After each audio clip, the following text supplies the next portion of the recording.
The Disney Plus Marvel show started off with a crazy mind bender with Wanda Maximoff realizing her potential. Unfortunately for Westview, New Jersey, Wanda's potential is unlocked through her grief, and that potential manifested in her turning the town into a living set of sitcoms. That ended in a way that'll bump up against Doctor Strange in the Multiverse of Madness, then a more conventional transition for Sam Wilson taking the role of Captain America.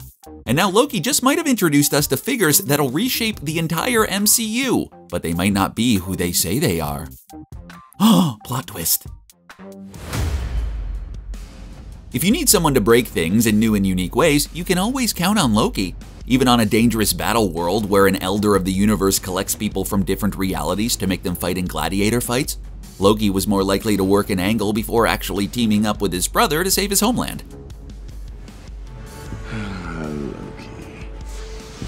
I know I've betrayed you many times before, but this time it's truly nothing personal. So when the botched time heist led to an opportunity for a captured Loki to step off this reality's merry-go-round, it was the perfect plan until Time's most dedicated bureaucrat showed up and spoiled his plans. It took 3 movies, 2 sets of heroes, and a mega villain to bring down Loki in the main timeline. Who could bring Loki to heel in the span of a single episode? The Time Variance Authority, that's who. In the pages of Marvel Comics, the TVA is in charge of protecting the timelines of the multiverse from the kinds of people who would muck about with it. These are people who show up in times with armies that clearly do not belong in that time. Your Kang the Conquerors, for example, or Zarko the Tomorrow Man. In the future, they do not get better at coming up with cool names for themselves. Think of them like time cops, but instead of doing crazy splits, they do crazy amounts of paperwork. None of this is a spoiler unless somehow this is the first time you're hearing that Loki has a series. But not too much further and we'll be spoiling the first episode, so if you haven't seen it yet, what are you doing? Go watch it right now. We'll be here when you get back. Go on, we'll wait. In the episode, Miss Minutes gives Loki and the audience a pretty good breakdown of what the TVA is, what they do, and where they come from. Briefly, when timelines were left to their own devices, they started branching out all willy-nilly. And then those timelines would find out about other timelines, and then they'd get in a big reality-crushing war and no one was happy. Except people who maybe make time weapons, I guess. These kinds of timeline wars are not uncommon in both Marvel and the distinguished competition. Long-running series will sometimes refresh or restart a hero's comic by creating an alternate timeline not beholden to decades of canonical material. When that gets messy, there's a crisis on a number of Earths or a secret war or something like that, with the end result being some of these separate realities gone or merged. So enter the Timekeepers, who trim the timeline into one sacred timeline that the TVA now protects, trimming off anyone who steps off the line to create a new path. That's not quite how the TVA operates in the comics. Is it some artistic license that's often the case when comic books are translated? Or is it the oopsie doodle made by he who is left behind that was meant to improve the next timeline, but instead started working their way backwards through time, destroying the place? The Time Twisters. What a twist! To really understand the convoluted history of the Timekeepers and the Time Twisters, and how this all might end up adding to the madness of the multiverse, we should look at the time that Thor, the Warriors 3, and Jane Foster encountered them. While Thor has that godlike near immortality working for him, by and large he still travels through time the regular way, 1 minute at a time. All that came to an end when Zarko the Tomorrow Man made his way from the 80th century with a giant robot that Thor has to knock out because no one can just send a note. They have to show up suddenly and make a bunch of vague, frantic demands that means the good guys end up fighting them before they reveal they need the hero's help.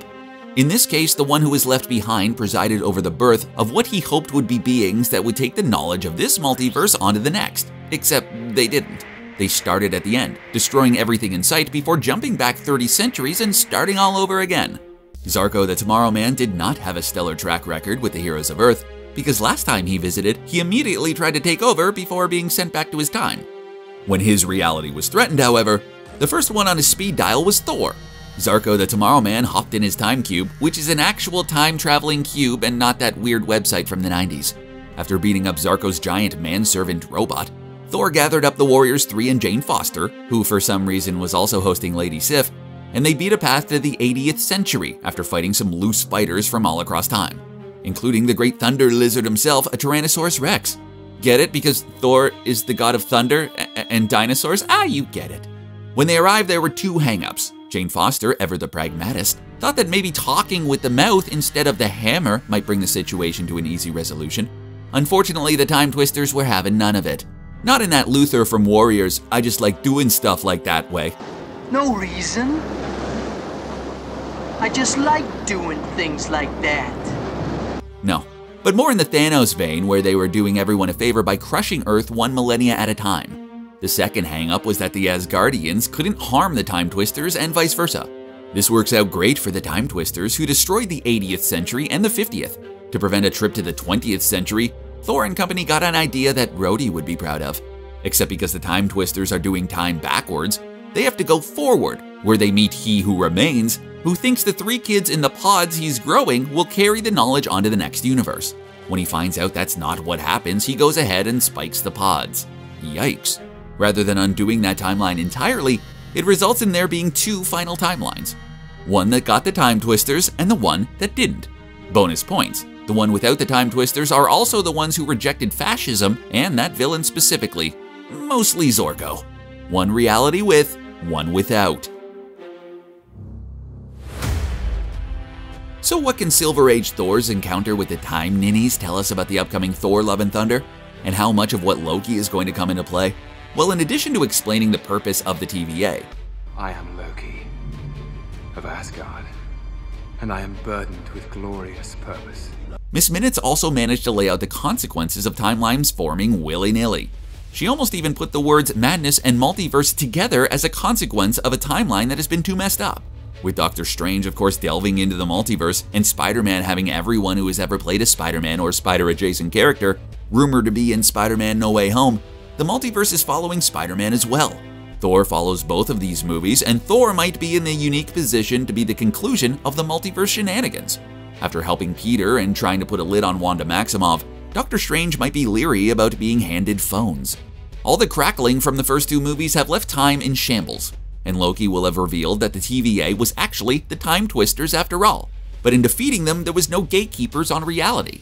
This door opens to the Greek pantheon just in time for Gorr to get into the habit of killing gods. This also might be where we meet a kid Loki that'll be able to atone for what he did as an adult. The kid Loki thing doesn't last, but it could last long enough to get a young Avengers with a trickster. It might come down to Thor to create that moment where he has to go forward in time and space, to that old guy with the incubator pods, and convince him to not do that again.